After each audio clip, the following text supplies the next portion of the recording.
There's a man of the hour, the man in, or the man in the hot seat. I don't know, whatever, however we want to coin it. This technology shit, man. Yeah, don't worry. We won't have you as an interview for current technology practices. You're good there. You're safe. Wouldn't have me either, by the way. That's like us old school people. It's like, yeah, we remember when we filled out a 5-page contract in triplicate. Actually, I think when we started, Jeff, I think it was 3 pages. Yeah, it was 3 pages.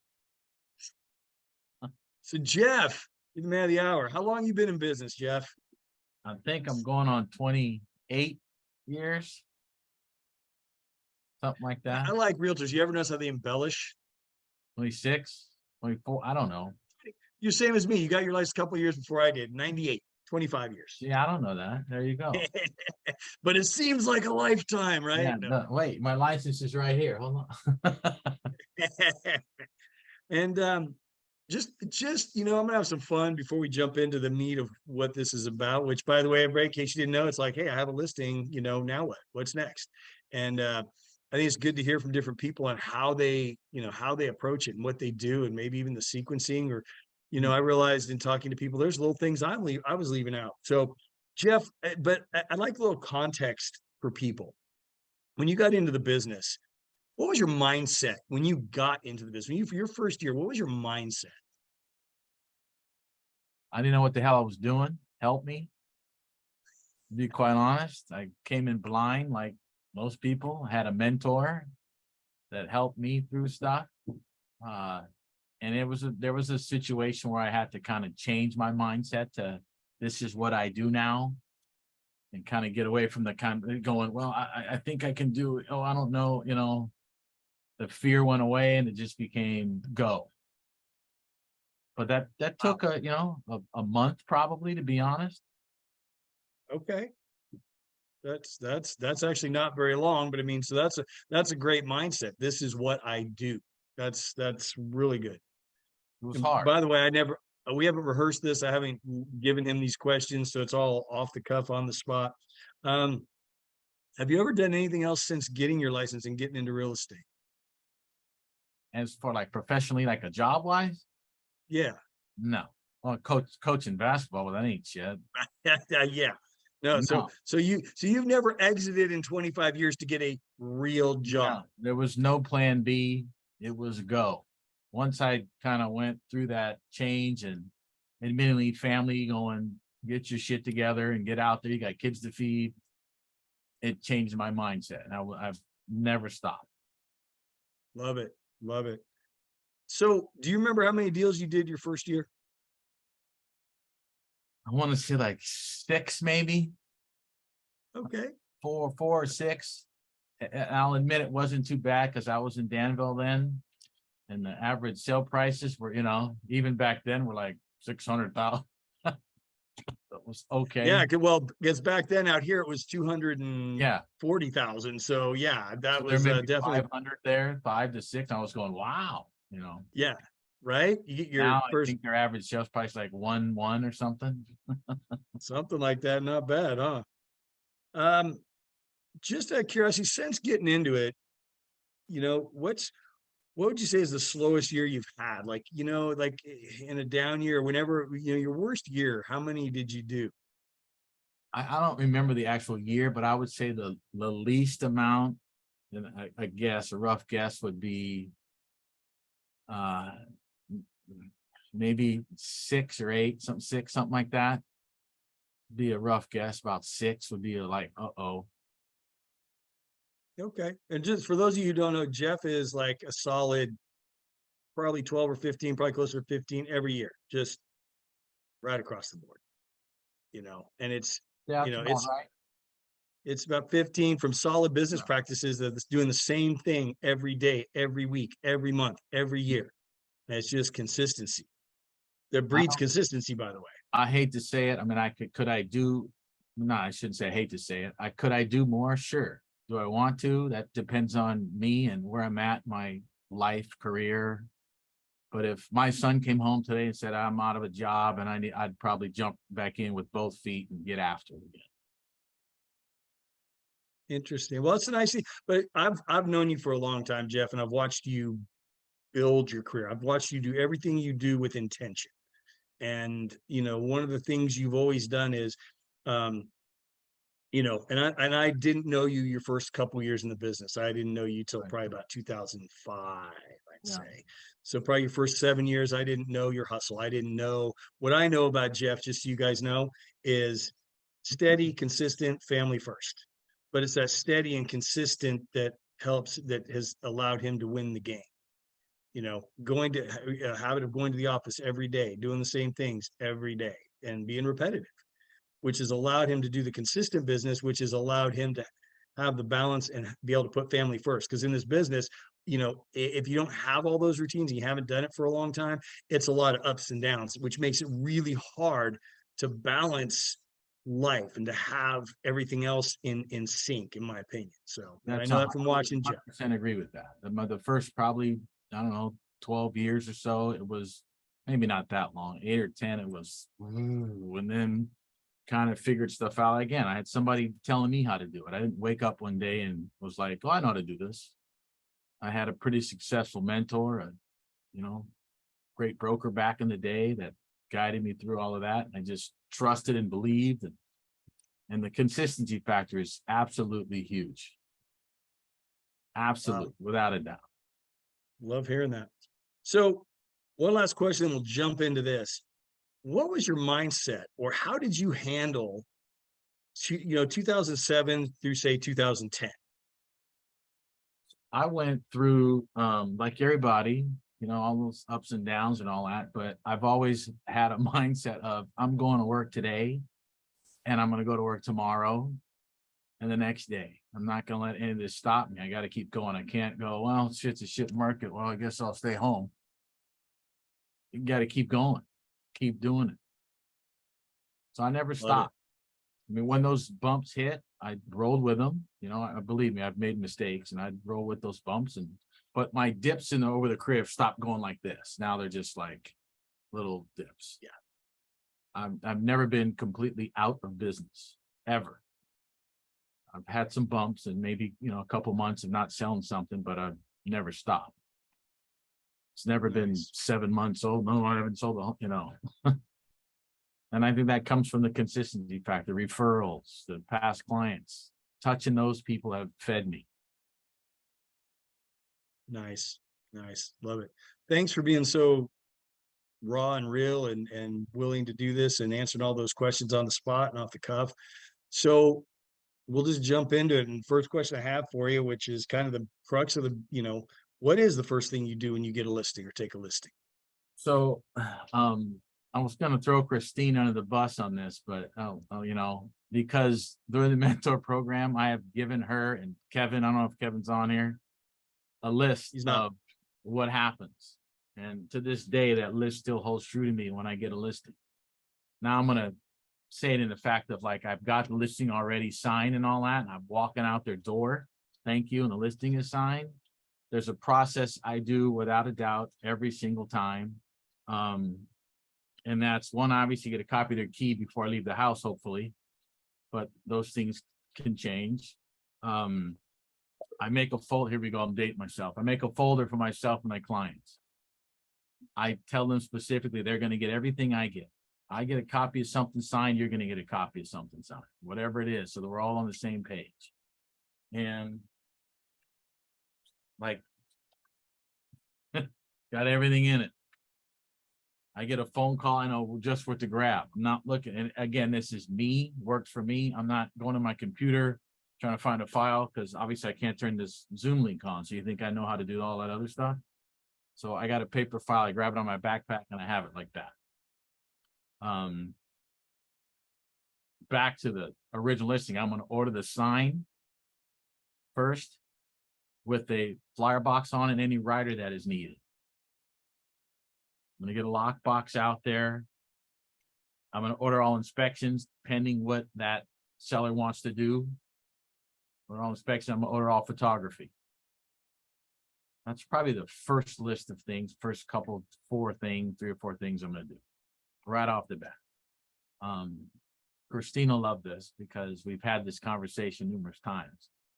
when I call those clients and let them know where things are at, I always, or at least try to, push that date of when I'm going to talk to them, or the next time we connect, to, like, if today is Tuesday, I'm going to call you on Friday and get the next phases together for them. But I'm going to do everything I can to call them on Thursday. So I look like a hero. And they go, wow, he said Friday, you already called.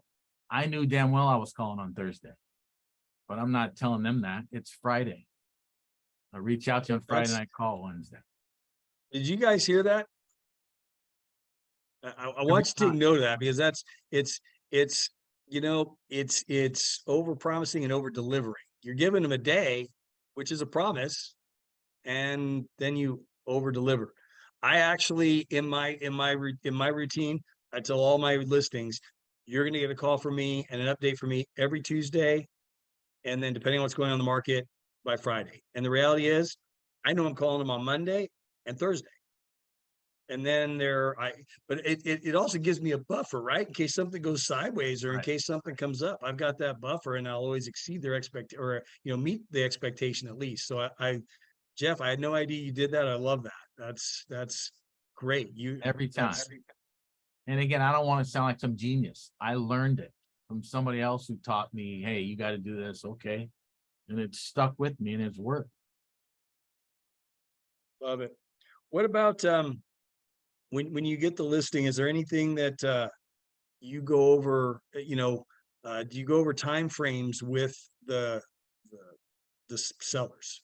So normally I do that like maybe my second visit, because again, I want to try to touch them as much as possible. I don't want to do all this in one sitting. I want to be able to go back and keep touching, and maybe 4 or 5 days, a week later, go back and come up with some. So I'm always going over there and staying in their face. That's me. So my list of to-dos right here, never leaves. I have it on my computer, boom, print it out. Here's the process. Did you guys all see that? He has, well, I mean, I have it as well, but he has a list. Christine Follows has it it. every time. Kevin Musto has it. Joel has it. I've given it to all of them. You should be. And I bet you if we doing ask these real nice, he'd give it to all of you. anytime. Just That's our keep that culture. consistency factor in line. I know what to do every single time, so I don't miss something.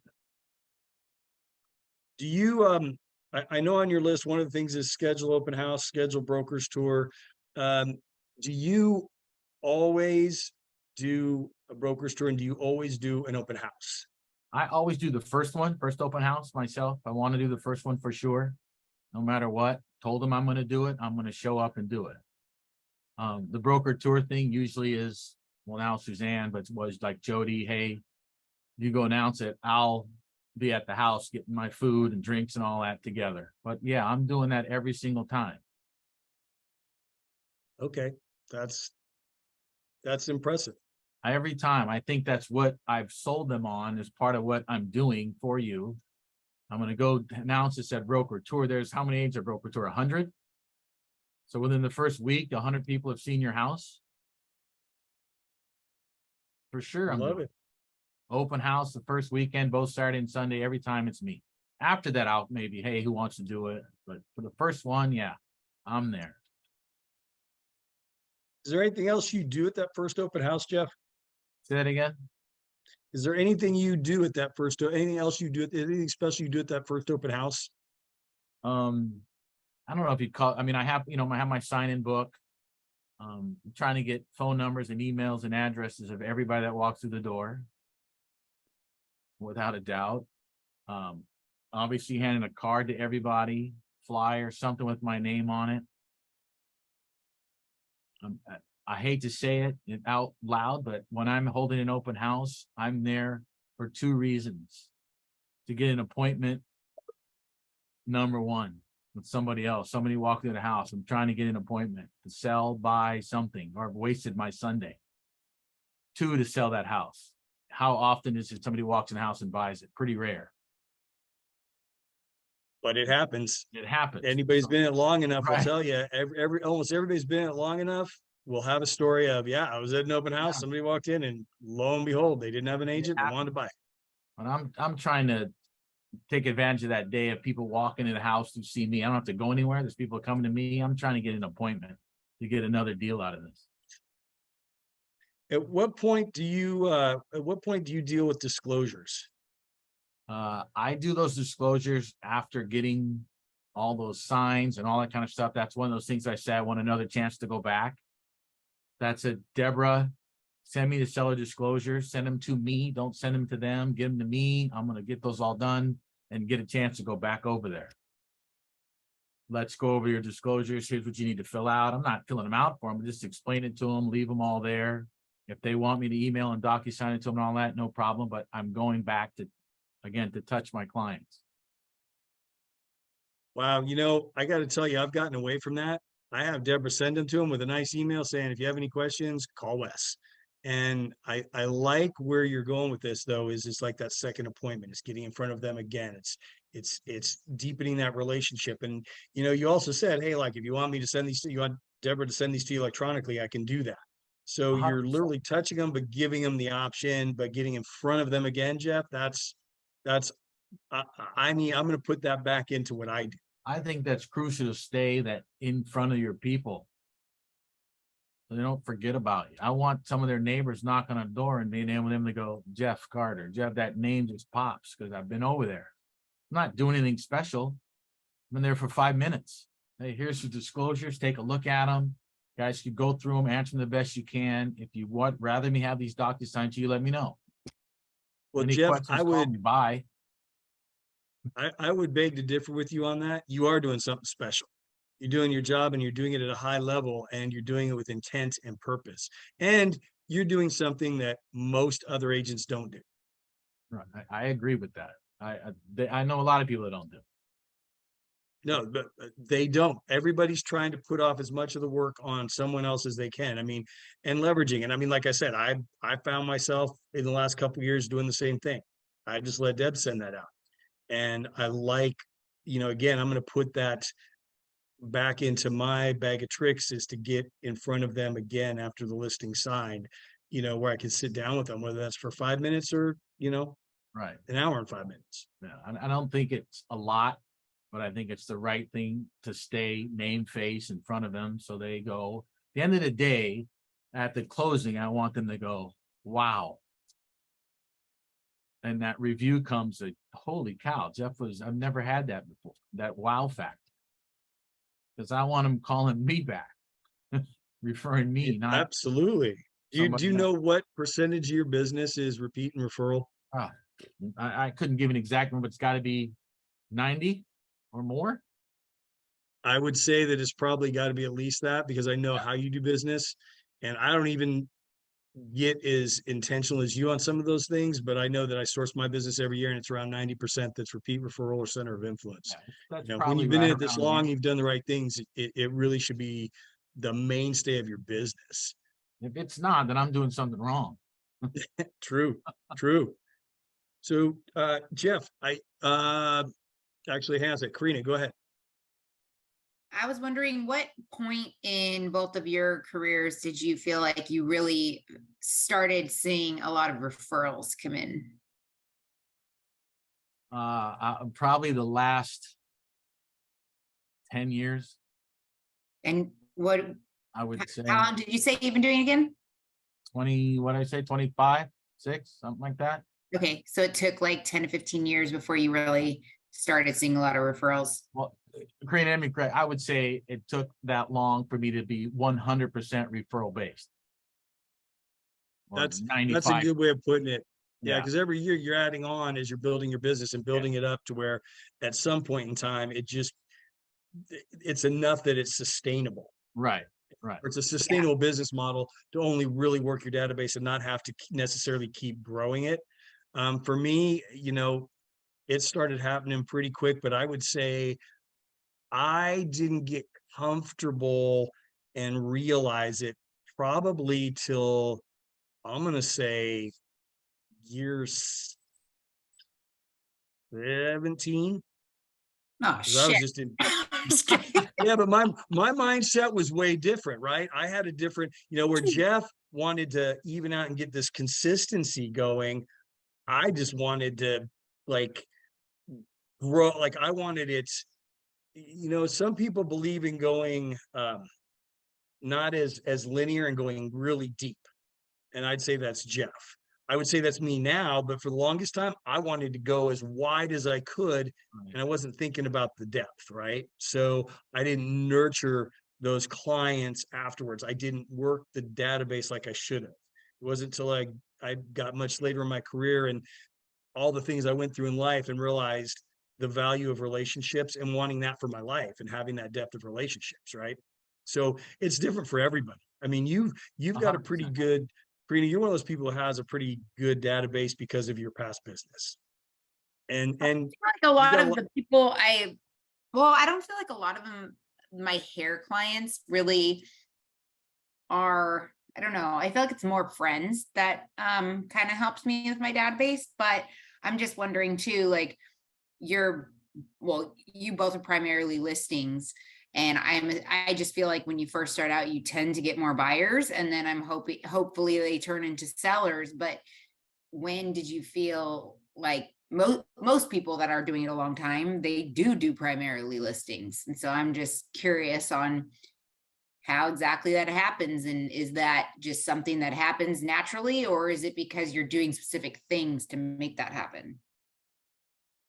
Let me answer, back up a step, Karina. I don't know if you remember this, Wes. We had a conversation, it's been a while ago, that we were talking about farming, because I'm a big farm guy. I'm farming. And we got to the point, I remember we had a conversation of, just like we was talking about, I'm just farming the shit. And then it became, some of this is, I got to start figuring out where this money's being spent and spend it on those that are feeding me. Right. Then it became, I'm just going to farm twice as much to the same people that are feeding me instead of the 4,000 people that are hoping to feed. Well, yeah, like I have my core fact account going for my neighborhood, Right. but I'm on my second year and I've gotten a few calls, but it always ends up being kind of some cuckoo people, you typically. So I think when it ends, I might do the SOI campaign instead, where So you're I can tell sending you, out I've past looked it up. clients and I don't know the exact number, but there was a time, I don't know, 4 or 5 years ago, I looked it up, and like supposedly, statistically, it's like by the 5th card they get, they'll start keeping them and remembering. well, I'm well over that. well, I would, it's also a timing thing, as far as when they're gonna, they have to have that need to want to call you. But I would say I would put it a little differently. I look back over my career, I was worried about building it too wide, and I spent so much money in advertising, and basically buying the business. And when I look back, if I could go back and do anything differently in my business, I would cut back on what I was spending to get new clients, and I would have invested in my database and the people that were already there. Yeah. That's what I would have done. I'd have done less to get the new business that I didn't know and work on getting the new business from the people I already know. And I would have invested more in them. That's the one change. That's the one change I can say that I would make. No regrets, but Right. and no remorse. But if you said, is there something you do differently in your business? That would be the one thing. I think Jeff's done a great job of that all along. Well, yeah, like I said, I did the wide and realized that these people don't send me any business. The ones that do are that sphere of influence, past clients, friends, family members. So I just started pounding them and asking for it. And Not that's a just, big oh, thing. here's a mailer. Like, I'm asking for it. I haven't heard from you in 2 months. You owe me 5 referrals. What the heck, Joe? Yeah, you can make a game. I think Jeff, tends to be a little more soft and joking about it. Where if you sit here and you listen to Misty Matthews, she's very direct about it. Blunt. That works for her. What Jeff does Right. works for Jeff. It's got to be kind of in line with who you are. It's got to be natural, right? And then it'll be received well. It really will be. Like at the Jeff, closing table is when I do that. I want, you owe me 5 referrals in the rest of your lifetime. That's all I want. Send me 5 referrals. wow, And I'm that's going to good. hold you to them. It's funny. There was one thing I did at the closing table that I haven't done in years, and I feel really now I'm realizing, oh my gosh, I let go of some little things. I would always say, oh my gosh, this has been such an amazing, it's been so amazing working with you. You guys are awesome clients. But now that you're closing, I need another awesome client like you to work with. And I know like attracts like. So if you know anybody, any of your friends or family that are like you that need great service, please send them my way. And they're always like, of course. You have to ask for the business. You're not going to get it. Exactly. So Jeff, did that answer your question enough, Karina? I don't want to cut that Yep. off. Jeff, curious, at what point in time do you do an Avid? Say that again. At what point in time do you do an Avid? I usually try to do my first open house. Okay. Like I've taken that listing, the open house is going to be that Sunday or Saturday. I'm going to do it then. Okay. That's Very cool. normal, just so I know that it, again, that routine for me, I know first open house, get in there, do it, it's over. I'm not going, oh shit, I haven't done my open house. I'm getting text messages or emails from Deborah. Did you do your Avid yet? Try to do it my first open house and be done with it. I get those messages from her a Yeah. lot because I'm just like, I go there to do it, then I get sidetracked and I left Right. and forgot why I was there, because the people were there and I got, oh, la la la la la, conversation. Oh crap, I forgot to do my Avid. I just like that's in my head to do it that first, but do I do it all the time? Okay, hey, I appreciate that. Is there a particular day of the week? Do you have a specific day of the week or a routine as far as when you're putting a house on the market or putting it in the MLS? I try to do it Wednesday or Thursday, so it's on that little tease of the weekend, so that it hits on a weekend. I'm definitely probably not going to do it on a Saturday or something. I want it to get the excitement for the weekend, so that the weekend hits, and then people want to go see it for the open house. Awesome. Awesome. And then have you ever had what's your philosophy or your policy or how do you handle lock boxes? I mean, I tell the clients when I get that key, we'll put a lock, and that's part of my listing situation. I had that conversation of lockbox will be put in your house. You need a copy of your key. And I explain to them through the lockbox situation, I will be able to tell who's in your home, what time, what company, who the person was, when they entered and when they left. So if you come, Christine's going to laugh again. I say this constantly to people. Again, try to keep it light. If you come home on Tuesday and your television's missing, call me because I can read the lockbox. Tell you the last person in your home was. Like you said, I'm trying to keep it somewhat light. I don't want them to panic. But there's strangers walking in your home. Never know. Literally, yeah, no doubt. Do you have any protocol for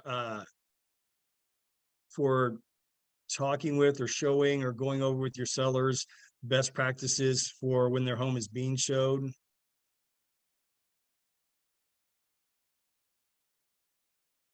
I do. I haven't even turned the page yet. I make that explanation during that process. Explain to sellers the showing process, who calls, what that call sounds like, showing times, lock boxes, etc. I guess I just had to read. I lay that out of here's what's going to happen. You're going to call from Joe Blow from so-and-so Realty. So-and-so, can I show your home between 2 and 3? You have a right to say, hey, that's not going to work. We just sat down with the kids for homework. But I would ask that you at least give them a time. How about 3:30? So give them some option if you can't do it. Try to be vacant for every showing, leave, go for a walk, whatever. And then I'm always trying to get them to understand the fact that all I ask of you is be willing to negotiate any offer. I don't care if it's $1. They write you an offer, it's an offer. Negotiate it, counter it out, same price, whatever you want to do, but you will never know until you make that counter offer. That's awesome. Would you go over that? You know what? I read your whole first page. I'm like, okay, I got this. And I didn't even read your second page till now. And I'm like, okay, this is all the questions I was going to ask you because I didn't hear. And now I'll let you finish this out with your last page because this is actually really good stuff, you guys. And it's funny because it might sound kind of basic, but there is nothing beyond basic about what we do, really. And if you can master those basics, simplify it. There's no need for all the ask Christine. We just went through a listing presentation, just kind of did a contract, and did we stop a few times and just went, stop asking and saying all this stuff so that they allow for more questions. Lay out what your stuff's going to happen. Here's what this contract means and get the thing signed. Isn't that the goal at the end of the day? So I've asked Christine, Kevin, when your person starts signing, shut your mouth and let them sign. Why keep poking in and doing? They've got the pen in hand and they're signing your listing agreement. I'm done talking. If they're going to ask me a question, no problem, I'll answer it. I'm going to explain that process in the beginning, first page or whatever. And as they're picking up a pen and signing, I can see they're gotten comfortable and confident. Let's move on. I'm done. Christine, is that not correct? Yes, I had to be corrected a couple times because I was pausing and saying a little too much, but I totally get it. Less Yeah, is it's funny. better. Once you have the sale, Zip zip it. it. You can talk yourself right out of a sale that you Yes. talked yourself into. Mm-hmm. Yeah. Yeah, sometimes less is more. And that's one thing that hang on one second, Christina, that I think people don't realize is they're afraid of silence. So they just keep filling that airspace when there's actually silence is powerful and it's actually a good thing, especially when they're signing. Let them sign. Great point, Jeff. Not anything I've ever covered. Christina. So I want to ask if you explain the entire contract before they sign, or are you explaining it page by page as they are signing it?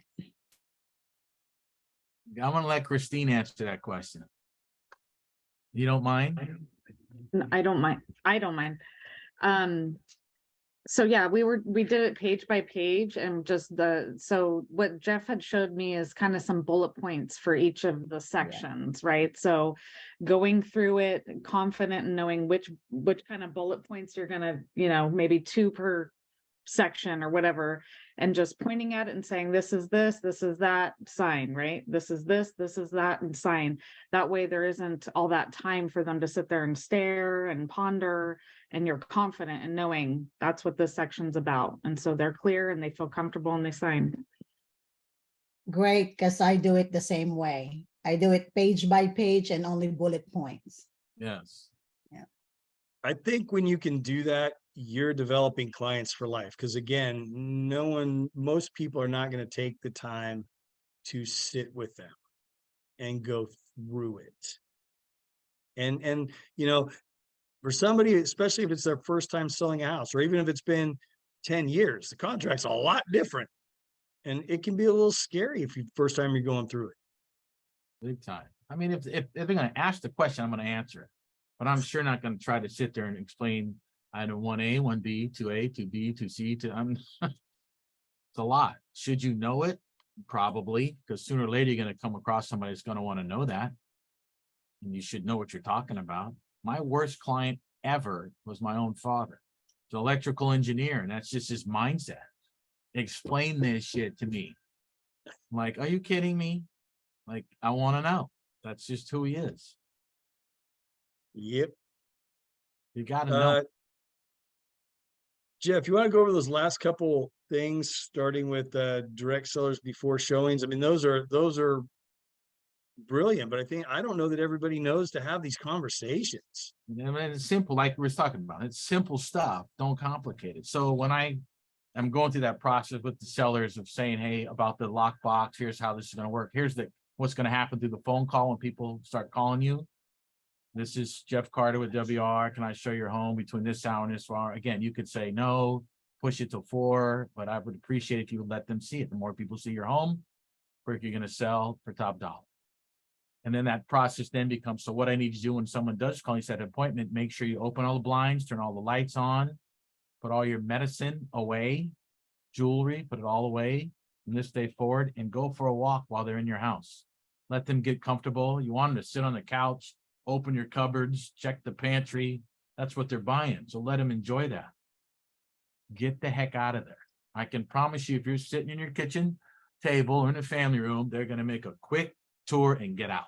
They feel uncomfortable. So guide them to go for a walk.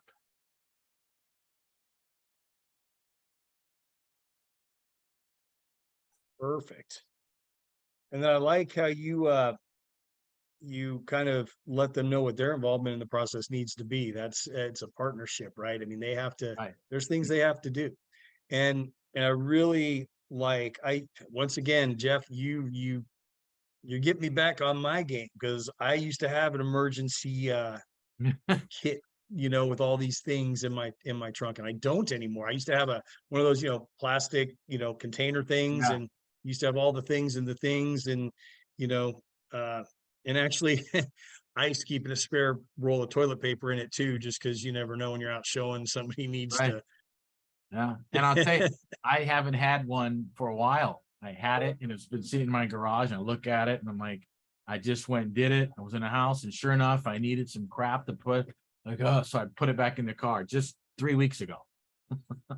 Love it.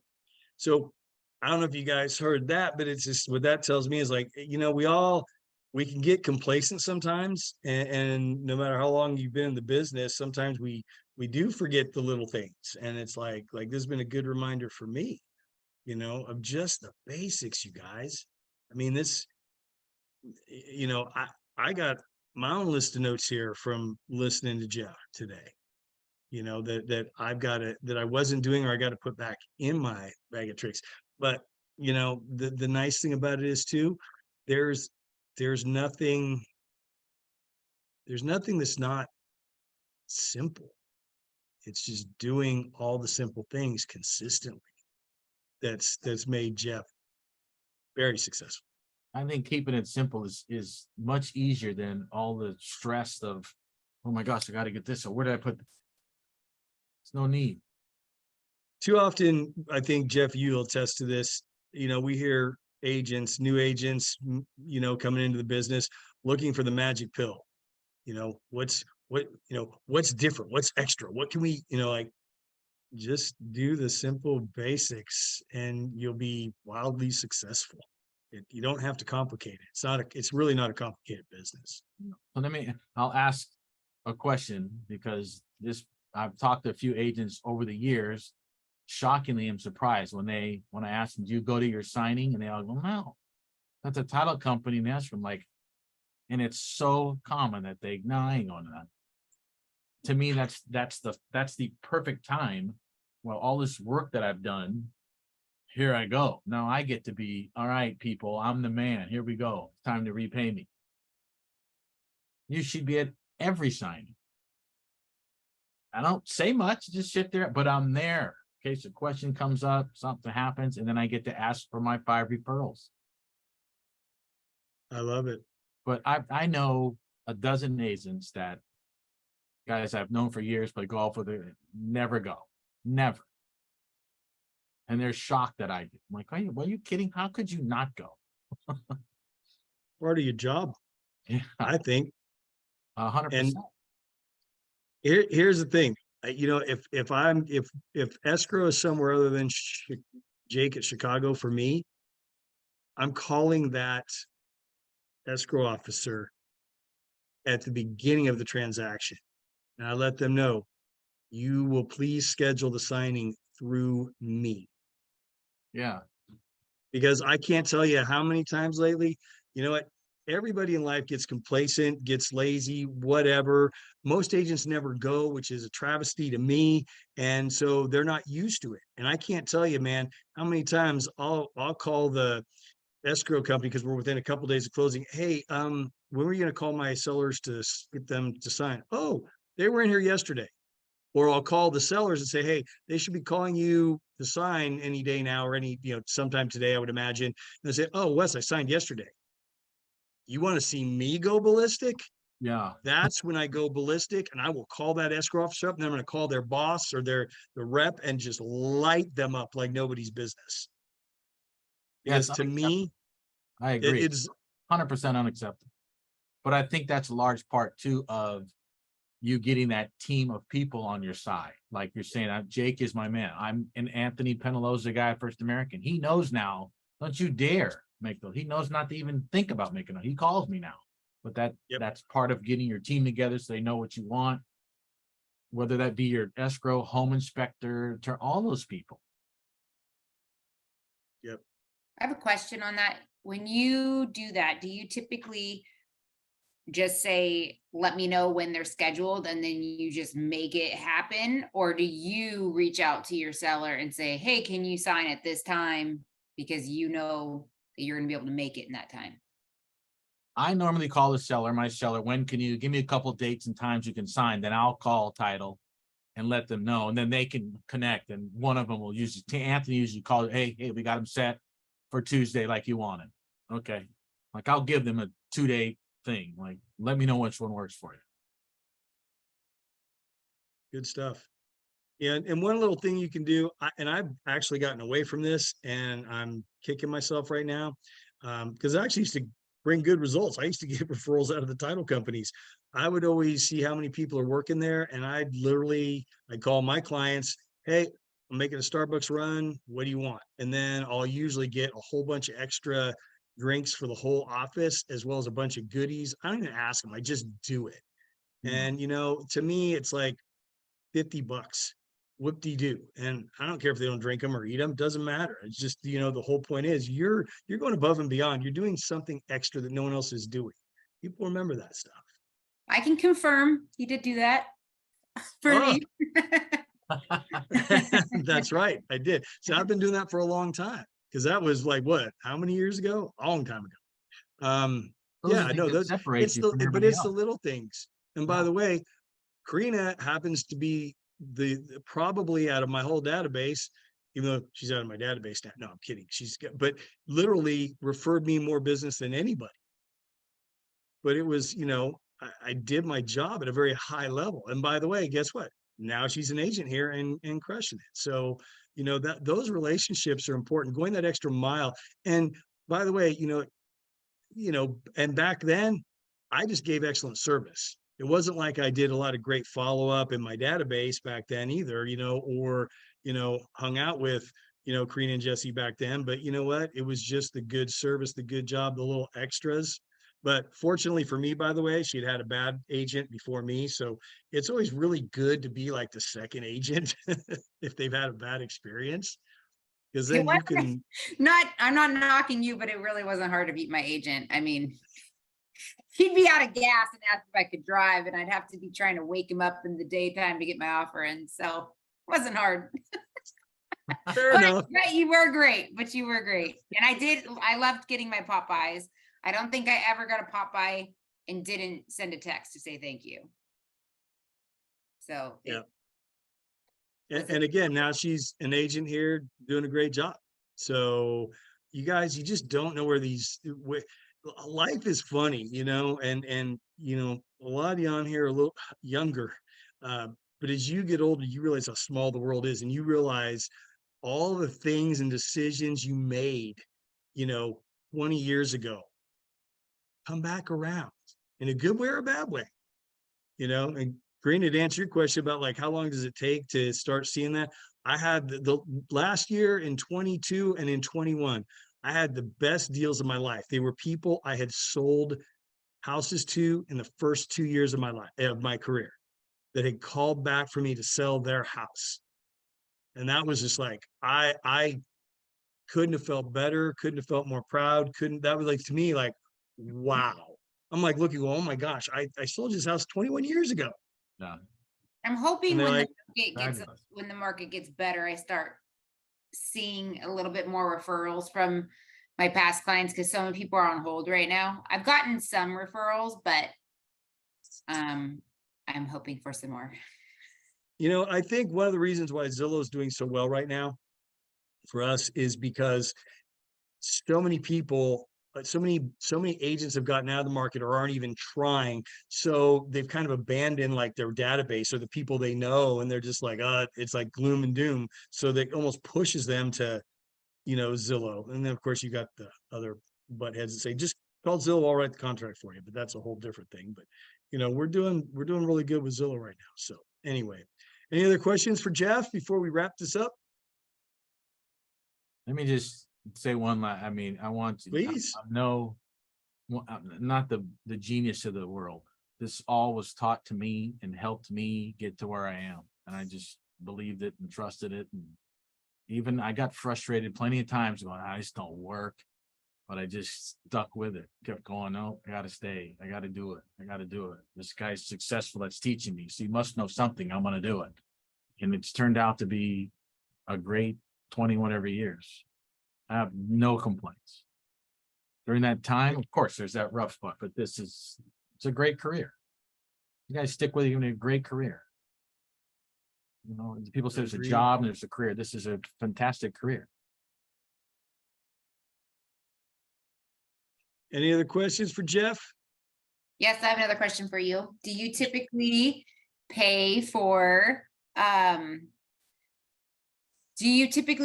staging and inspections and kind of be full service for your sellers? Or do you tend to kind of give a better deal on commission and have them pay for those things? Because I kind of am conflicted between the two. The staging for me is I do that on a case by case basis. Does this need staging? How much? Yeah, I'll usually would pay for that. But I've never staged an entire house. A couple rooms is fine. That's a case by case thing for me. What was the other part of your question? I'm sorry. Well, I find sometimes that, I was thinking about possibly sometimes charging 3% on my side and then saying, I'm going to pay for your house to be cleaned, your yard to be landscaped, pre-inspections, because I feel like when you charge like 2.5 or 2% on your side, and then you leave a lot of those things up to them, they don't want to pay for it. And so then sometimes your listing can't be done right. So I would suggest you put that in your repertoire of, this is my listing presentation, this is what's happening, period. Don't be negotiating with, just kind of go, here's what I do. It's 3%, and well, this is what's happening with it. I do this, this, this, and this. Yeah. That's the routine I have. You know what I mean? Yeah, ask, a couple different people, you're gonna get different answers. Right. To me, if you're not willing to do those things and spend the money, I'm not willing to list your house because I don't believe you're committed enough. But I want you spending the money because I want to know you're vested in this process. It's a Right. partnership. Right. So I'm not spending my money up front. At the end, if it takes it to make the deal come together, I'll spend it then. But I want to know that they're invested in the process and in getting the best result. To Because answer the inspection stuff, yeah, it depends again, but if I'm going to pay for inspections, I don't have a problem doing it to get this ball rolling, because if I'm going to leave it to the seller, it might be 5, 6, 8 days, but they still haven't done it. So Right. I will do it, pay for it, but I'll just get reimbursed through escrow. I'll submit an invoice, reimburse Jeff card inspection fees, puts it at that, and they'll pay me. Yeah. I've never had a problem with that. I've never had a seller go, what the heck, 800, So that's fairly simple, but it's more for me to get this going. Right. I'm not going to rely on them to do it. They take forever. There's plenty of people I've kind of shoved, for lack of a better term, through a sale. They're like, yeah, we need to sell. And they're just sitting, and all of a sudden the house, the for sale signs in front of their house, like, whoa. Well, it wakes them up to, let's get this going. Come on. Well, great questions, everybody. Jeff, thank you very much for your time today. And I'm sure everybody got great value out of this. For everybody who was on this call, we'll go ahead and send you Jeff's. Actually, let me get a little picture real quick so I remember who's on the call. You don't have to pull it from my memory later, which I won't. I'll email it over to you, Wes. You can send it out. And we'll send out his what you do once you have a listing checklist. So Jeff, you're awesome. I appreciate you, brother. Thank you for making the time. Thank you for bringing the value to everybody. And y'all go out and crush it. Christina, let you off the hook today.